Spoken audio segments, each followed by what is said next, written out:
Shalom Bapak Ibu, jumpa lagi dengan saya Pendeta Hendrik Pardede. Saya sudah mengajar beberapa hal mengenai level rohani. Ya, bagi kita sebagai orang-orang percaya, bahwa saya sampaikan bahwa kita mempunyai 4 level rohani. Yang pertama adalah level di mana kita harus bertobat. Yang kedua adalah bagaimana kita mau rela dibentuk oleh Tuhan.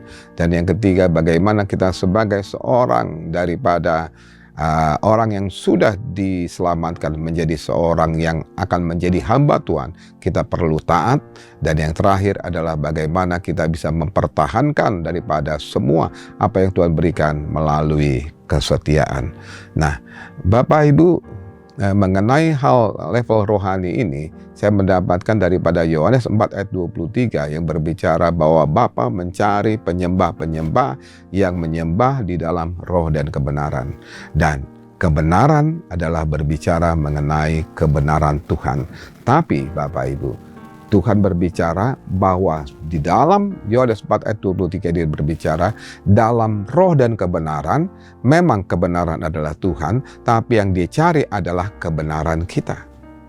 Itu sebabnya Bapak Ibu, Tuhan bukan berbicara bahwa mengenai logika ataupun logika daripada misalnya doktrin-doktrin. Enggak Bapak Ibu, dia berbicara mengenai kebenaranmu. Bagaimana engkau bisa bertumbuh, mengenal dan tinggal di dalam kebenaran. Oleh karena itu saya sampaikan, di dalam kita merespon daripada kebenaran Tuhan itu, yang pertama adalah tadi saya katakan adalah kita harus bertobat. Bertobat di dalam kehidupan kita, dan kita ketika kita bertobat, apa yang harus kita lakukan adalah berkomitmen untuk pertobatan kita. Kita nggak bisa bertobat setengah-setengah Bapak Ibu. Tapi kita bertobat tuntas. Saya katakan bertobat dengan tuntas. Nah, ketika bertobat, banyak orang mengatakan pertobatan itu adalah hanya menerima Yesus sebagai Tuhan. Saya percaya itu adalah pertobatan ketika engkau tidak percaya menjadi percaya. Itu adalah pekerjaan daripada Roh Kudus untuk memberikan engkau kepada kebenaran. Tapi setelah itu, maka kau masih hidup dalam dunia ini, maka apa yang harus kau lakukan adalah meninggalkan masa lalumu. Pertobatanmu berbicara mengenai kau meninggalkan masa lalu kehidupanmu, menjadi manusia yang baru. Yang lama sudah berlalu, yang baru sudah datang. Oleh karena itu kau harus 100% meninggalkan daripada masa lalumu. Nah, ketika kita meninggalkan masa lalu kehidupan kita, apa yang harus kita lakukan? Kita harus terus berkomitmen untuk kita ada di dalam manusia baru. Karena Roh Kudus sudah diberikan kepada kita. Kita tidak lagi tergantung daripada masa lalu kita, tapi kita tergantung kepada komitmen kita kepada Tuhan. Dengar saat ini Bapak Ibu, Tuhan kita Yesus Kristus di dalam Filipi 2 bahwa dia mempunyai komitmen untuk datang ke dalam dunia. Dia tahu bahwa dia datang ke dalam dunia untuk menyelamatkan daripada dosa manusia. Itu sebabnya Tuhan kita berkomitmen terus. Dia melakukan tadi apa yang Tuhan mau. Dia tidak melakukan dosa. Alkitab berbicara bahwa tidak ada dosa kepada dia. Kenapa? Karena dia mempunyai komitmen untuk tidak melakukan itu. Beberapa teolog mengatakan, apakah Tuhan Yesus bisa berdosa? Mereka katakan, kemungkinan kalau logika manusia, siapa manusia yang tidak bisa berdosa?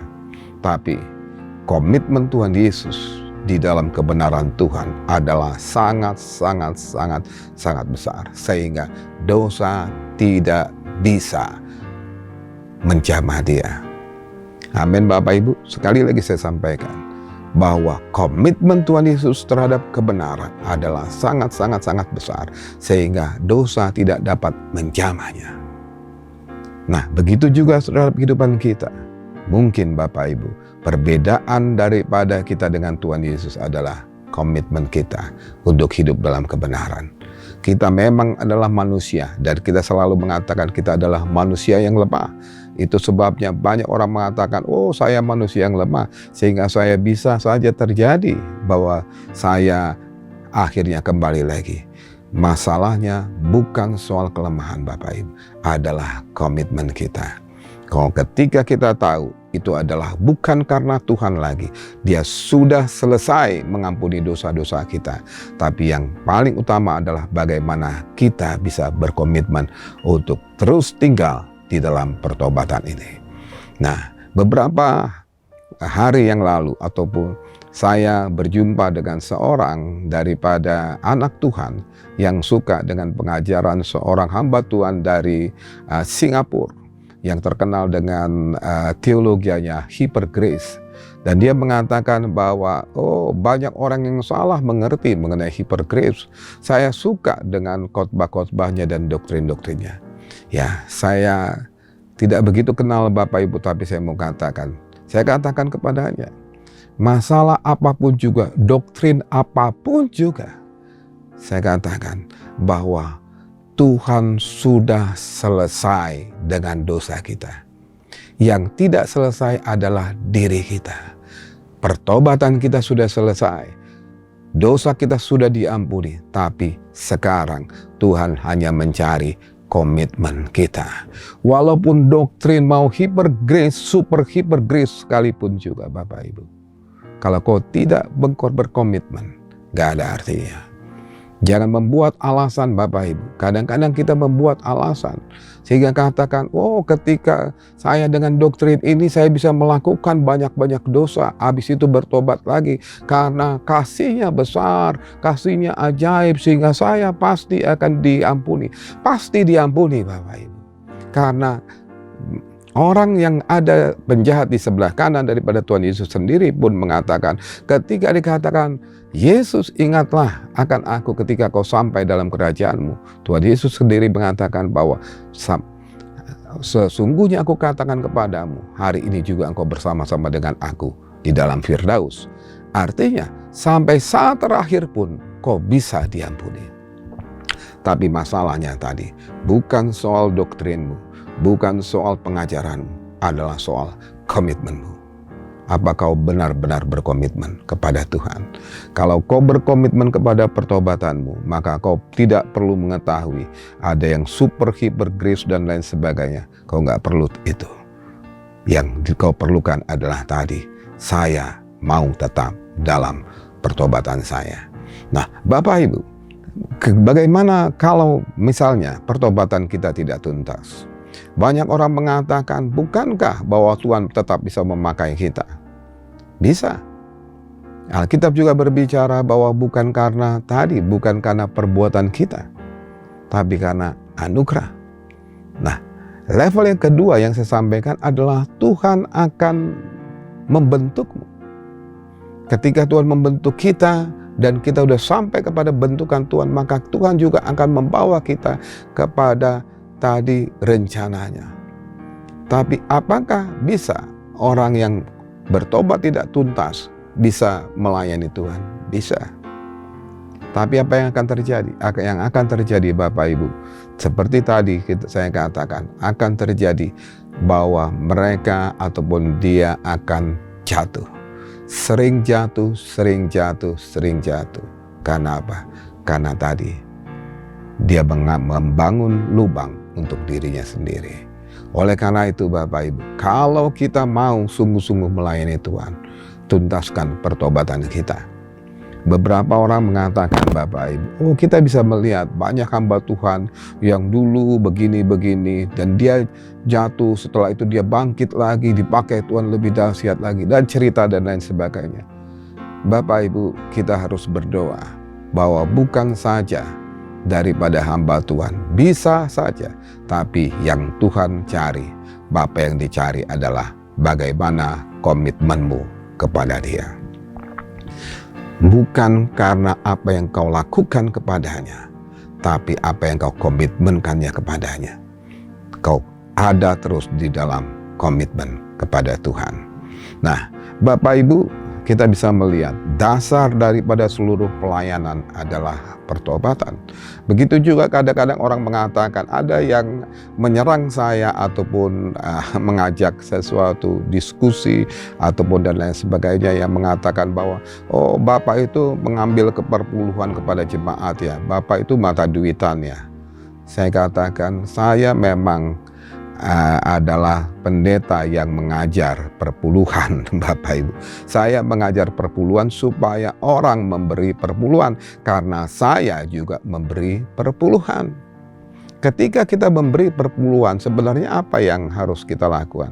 Yang kita lakukan adalah supaya kita mempunyai beban kepada rencana Tuhan, kita mau taat dan kita juga bisa dibentuk oleh Tuhan. Karena Bapak Ibu, yang paling masalah adalah bagi orang percaya kadang-kadang juga mengatakan, oh saya sudah tidak mencuri lagi, saya sudah tidak berzina lagi, saya bukan ini lagi dan lain sebagainya. Tapi tadi, saya masih pelit. Apakah kita perlu bertobat? Perlu bertobat. Karena kita berpikir bahwa uang kita hanyalah milik kita. Itu sebabnya Bapak Ibu, banyak orang yang OKB, ya, orang kaya baru atau orang kaya mendadak, ya, akhirnya dia mendapatkan uang yang banyak. Apa yang dilakukan? Yang dilakukan adalah foya-foya Bapak Ibu. Kita bisa lihat di media sosial. Bahkan ada orang-orang yang kaya mendadak akhirnya harus ditangkap polisi Bapak Ibu. Dan yang menyedihkan adalah salah satunya dia juga pakai kalung salib. Kenapa? Dia mengatakan dirinya bahwa dia adalah seorang yang percaya kepada Tuhan. Nah, kenapa bisa terjadi? Karena tadi pertobatannya tidak tuntas. Karena pertobatan bukan hanya dalam suatu sisi tadi yang saya katakan, tapi ada sisi-sisi yang lain. Mungkin kau harus bertobat di dalam mengelola daripada keuanganmu. Ketika kau dapatkan berkat, apa yang harus kau lakukan? Apa yang pertama kita lakukan adalah tadi memberikan perpuluhannya atau kita foya-foya dengan apa yang Tuhan berikan. Ya, banyak orang yang tadi jatuh dengan hal itu. Bahkan juga banyak pendeta yang jatuh. Apakah benar pembajak pendeta yang benar? Ada juga bahwa karena mendapatkan uang banyak. Tapi apakah ada pendeta yang berharap ataupun hidup dari perpuluhan jemaatnya yang sangat sedikit? Banyak juga Bapak Ibu. Oleh karena itu kita mau katakan tadi, kita harus bertobat dengan tuntas. Uang bukan segalanya, walaupun segalanya perlu uang. Tapi sekali lagi Alkitab berbicara bahwa Tuhan yang akan mencukupkan segala sesuatu. Ini sebagai contoh. Nah, jadi ketika kita dalam pertobatan, kita harus tuntas. Mungkin dalam keuangan, kau juga harus tuntas. Kau harus bertobat. Kau menjadi orang yang murah hati. Ya, bukan orang yang membuat uang sebagai suatu tujuan. Oh, saya punya uang. Oleh karena itu, gereja harus ikuti cara berpikir saya. Kalau mau ini uang saya. Bapak Ibu, saya katakan, di dalam gereja saya nggak laku Bapak Ibu. Di gereja kami nggak laku orang-orang begitu. Ya, karena apa? Karena saya mau sampaikan, kalau kau punya tadi, Tuhan memberkatimu. Kau tahu bahwa Tuhan punya tujuan. Kenapa dia memberkatimu? Adalah untuk tadi menggenapi rencananya. Oleh karena itu kita harus bertobat dengan hal itu. Dan apalagi banyak hal pertobatan yang harus kita lakukan Bapak Ibu. Beberapa orang juga mengatakan, oh sekarang ini banyak pendeta palsu. Kenapa ada pendeta palsu? Kenapa ada pendeta tapi omongnya bagus tapi hidupnya gak benar? Nah, Bapak Ibu tadi saya sampaikan, pertobatan kita harus tuntas. Ada juga pendeta yang misalnya mata keranjang dan sebagainya Bapak Ibu. Oleh karena itu kita harus mentuntaskan setiap hari. Kita harus bertobat. Setiap hari kita harus memperbaiki daripada kehidupan kita. Supaya apa? Supaya kita semakin berkenan kepada Tuhan. Kalau ini pertobatan kita menjadi tuntas, maka itu menjadi suatu pondasi di mana Tuhan akan membangun suatu bangunan yang besar di atas daripada pondasi yang kuat. Oleh karena itu Bapak Ibu, sekali lagi, kalau kita mau masuk dalam level ini, masuklah dalam level pertobatan yang tuntas. Apa yang Tuhan mau, Tuhan, supaya saya merubah hidup saya. Setiap hari Tuhan mengubah hidup saya, mengubah hidup kita untuk menjadi semakin murni di hadapan-Nya. Dan kita tahu bahwa level pertama ini sangat perlu, karena Tuhan akan membangun daripada bangunannya, rencananya di atas daripada pondasi yang sudah Dia bangun di dalam iman kita. Nah, Bapak Ibu, beberapa hari yang lalu saya mendapatkan ataupun saya juga mendapatkan suatu informasi mengenai banyak hal mengatakan bahwa seperti tadi adalah bahwa banyak gereja ataupun pendeta yang tidak bisa dipercaya. Tidak bisa dipercaya oleh siapa, Bapak Ibu? Saya mau sampaikan bahwa gereja dipercaya oleh Tuhan. Hati-hati. Pertobatan juga pertobatan dalam mulut Bapak Ibu. Dengan statement sebagai seorang gembala, saya sampaikan kepada engkau dimanapun juga, ataupun jemaat dan lain sebagainya, jaga mulutmu kepada hamba-hamba Tuhan. Karena tadi, ketika kau menghakimi, kau juga akan diukur dengan apa yang kau katakan. Oleh karena itu, pertobatan juga berbicara mengenai pernyataan, statement. Kadang-kadang kita nggak tahu persoalannya, tapi kita menghakimi daripada orang-orang. Bahkan dia menghakimi hamba-hamba Tuhan yang diurapi Tuhan. Bahkan Daud sendiri pun, lihat Bapak Ibu di dalam kitab Samuel, 1 Samuel, 2 Samuel berbicara mengenai bagaimana Daud tidak berani untuk membunuh daripada Raja Saul. Karena dia katakan, aku tidak mau membunuh orang yang diurapi oleh Tuhan. Dia menghargai urapan Tuhan. Walaupun Saul tidak taat kepada Tuhan, tapi dia tetap tidak mau mengganggu orang-orang yang diurapi oleh Tuhan. Oleh karena itu, pertobatan juga berbicara mengenai pertobatan mulut kita, statement kita, Bapak Ibu. Kita juga harus sampai ke sana. Sehingga semakin lama kita akan bisa melihat begitu banyak pertobatan yang harus kita lakukan. Dan semua itu Tuhan gunakan untuk Dia membangun di atas pertobatan kita. Di atas pondasi ini. Oleh karena itu kalau kita menang akan hal itu, maka Dia akan membuat sesuatu bangunan yang indah, besar, ajaib bagi kemuliaannya. Amin. Bapak Yesua memberkati.